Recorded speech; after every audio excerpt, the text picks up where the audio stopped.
This video is sponsored by Penny's Big Breakaway. More on that in a bit.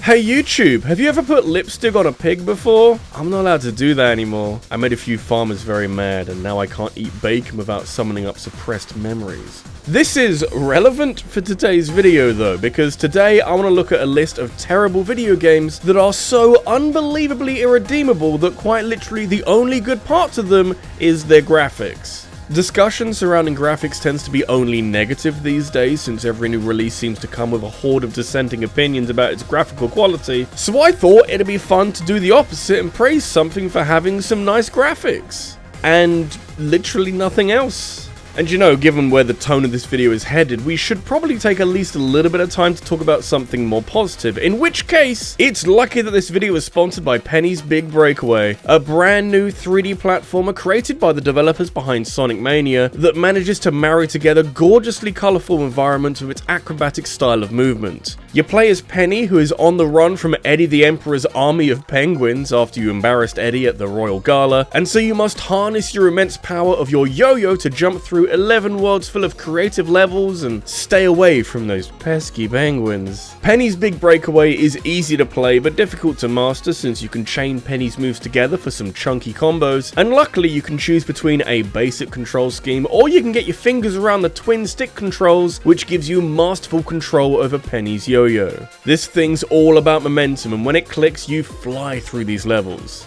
Penny's Big Breakaway is available right now on Steam, PS5, Nintendo Switch, and Xbox Series X, and you can go to rebrand.ly/PBB-RabbidLuigi to get your hands on it now. Thank you again to Penny's Big Breakaway for sponsoring this video. Anyway, beautiful failures.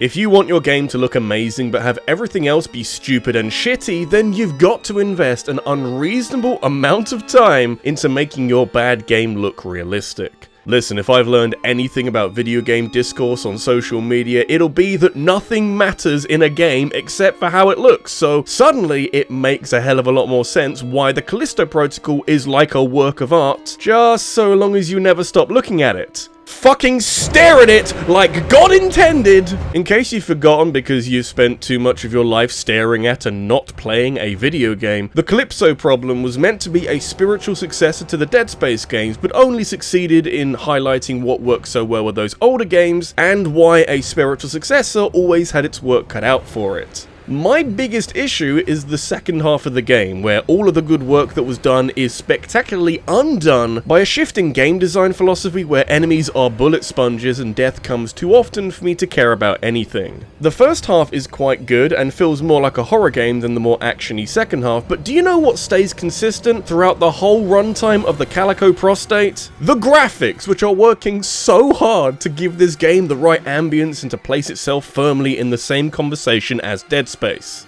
The Calisthenics Pronoun is obviously a newer game than the original Dead Space, but it has me feeling the same way about my surroundings as I did 14 years ago with Dead Space 1. And that is only possible if you work way too fucking hard on the graphics. Now, a bit more focused work on the rest of the game would have been wonderful. You know, having nice graphics does help a lot with making the Callous Promise scary, but there's more to horror than just how it looks.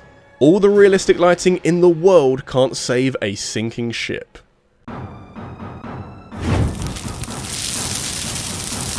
Scorn is one of the best candidates for this video that I could imagine. It's a survival puzzle game thing that is heavily influenced by the works of H.R. Geiger, who loved this blend of human physiques and machinery to create something very unique but also strange and disturbing. Scorn isn't a terrible game, but it seems to be so caught up in making the environments creepy that it rarely goes further than being a glorified walking simulator that strolls from one nightmare to the next. There's some novelty to some of the body horror on display here, not that I can show it, since YouTube in 2024 is against anything that even vaguely implies violence or gore, but all of this nastiness is basically the best thing that Scorn does on a semi-regular basis. However, there's a similar game that is significantly worse, and that would be Agony. Agony is kind of similar in that it's got this hellish landscape going on that you need to explore, but it hasn't got quite as much Geiger happening, so it's just your standard level of fire and brimstone. I mean, everyone made the same joke when this game came out a few years ago, but playing Agony isn't how I would spend my days if given the option, and it does hurt my soul in a special way to play it. It has a certain shock factor to it when you first start exploring what is essentially hell, but Agony doesn't have enough tricks up its sleeve to keep you engaged and keep its environment shocking.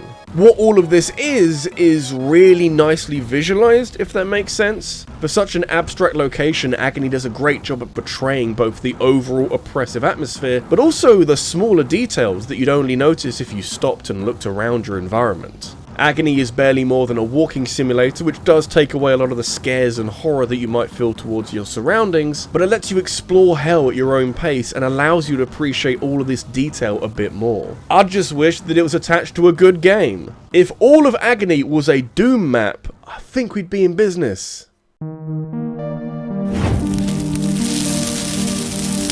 You might be watching this thinking, hey, this is just a list of bad games that tried and mostly succeeded at having realistic graphics. And while that's partly true, I feel like I need to spend at least a couple of minutes talking about a different kind of art style. Games journalism tells me that as soon as a game has pixel art, you can kind of just forget about putting any effort into anything, because this kind of retro aesthetic makes all the men and women go wild for something so nostalgic. It's like the game of your childhood, but with modern stuff in it too. Unfortunately, most retro-style games that utilize pixel art are also made with enough love in other areas so that the pixel art isn't the one redeeming factor. One game that comes mighty close but ultimately fails would have to be the Deer God, which markets itself as this incredible opportunity to prance around as a deer and do some fancy platforming, and also like have your religion challenged or something, all with these really beautiful graphics keeping you company. In theory, that's a dope combination. In practice, you're leaning a little too heavily on your art style to pick up the slack from anything that isn't quite working as intended. Suffice to say, that's asking too much. I do like how the Deer God looks though, and if you turn your brain off and just look at the pretty pictures, then yeah, it's the best game ever made. That may well be the best way to play this, since the Deer God is a procedurally generated endless runner, where the light amount of platforming laid before you tends to loop and repeat a bit too often for my liking.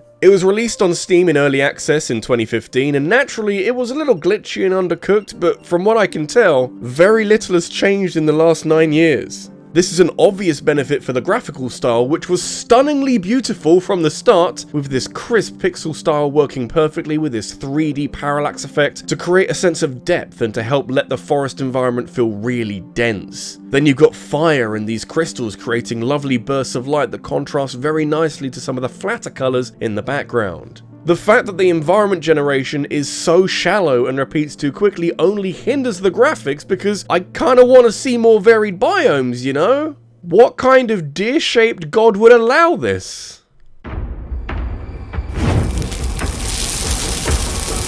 I hope we're all learning something today. My big takeaway is how we like to rag on game trailers for the footage not being final or being boosted before launch, only for the inevitable downgrade to resemble false advertising, and yet that's not such a problem when the graphics are as good as they looked in the trailers, but the game is mega butt ass. One of the more impressive trailers that I've seen in the last, I don't fucking know how long, was Anthem, since it sold me a dream of flying around this alien planet and shooting aliens in the face with my Iron Man armor. When it came out, Anthem was disappointing in a way that had BioWare trying to completely reinvent the game 1 year later, and an additional year later, that decision went so well that development was dropped entirely, so it's safe to say that no part of this game met anyone's expectations. Except for the graphics, really. BioWare had a poor few years for major releases, since Anthem was only 2 years after Mass Effect Andromeda, which was pretty goddamn abysmal too, but both of these games have had some shockingly good environmental design from time to time.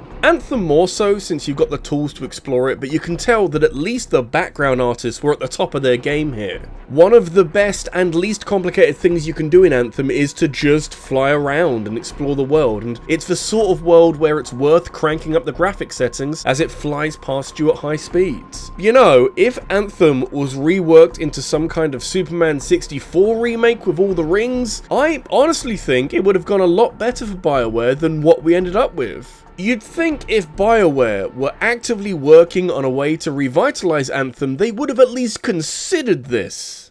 Sometimes you gotta play to your strengths, you know? We could spend a portion of this video pointing and laughing at Anthem, but you should know that our time is better spent unpacking what the fuck happened with the Order 1886. Honestly, this is now a really bizarre game to talk about because it was seen as this peek into the future and an early look at what all AAA games will become eventually. And yet we're 9 years down the road and we still don't really have anything like this on the market right now. We've got tons of live service games nowadays, so there was for sure a prediction to be made here. But the Order 1886 is a short, underwhelming third-person shooter which somehow makes shooting undercover werewolves in London a really boring time. I don't even know how you do that. Plus we've got this letterboxing, which is a deliberate artistic choice to make the game feel more cinematic. Look, I know we like cutscenes, but Metal Gear Solid 4 is already the most cinematic any game will ever be, and that was 7 years before the Order 1886. The one upside is that the devs were so up themselves about making this game all fancy and artsy that they went a bit nuts with how it looks. Like, instead of making a game that people would want to play, the devs created more of an interactive experience that looks amazing, but isn't worth playing for long. I know this was 9 years ago, but the Order 1886 still looks absolutely gorgeous, both in motion and from just still images. The lighting is over-engineered to the point of almost being a distraction, and every character has been painstakingly modelled so that moment-to-moment gameplay can seamlessly flow in and out of cutscenes where needed. If all you want to do with the Order 1886 is watch someone play it on YouTube, then you're actually getting the vast majority of the experience, and especially most of what is worth experiencing with the game. Don't get me wrong, there's still a worrying abundance of walking aimlessly through corridors, and things don't improve even when the game decides to throw werewolves at you for you to shoot, but hey, at least the environments look really nice. Like damn, I've got plenty of time to admire those walls. Oh man, are they nice walls. And that's my list of games that are terrible but look really nice. Do you agree, or is there a game you'd have here instead? Let me know in a comment down below, and if you enjoyed this video, make sure you leave a like and hit subscribe for more, and hit that bell for notifications of every new upload. If you want to watch the last video I made, it's all about the games that are coming out this year, and I also want to thank my top supporters on Patreon, including the Green Scorpion, Sarah Malion, and Scott Riker. Thank you for watching, and I'll see you in the next one. Take care.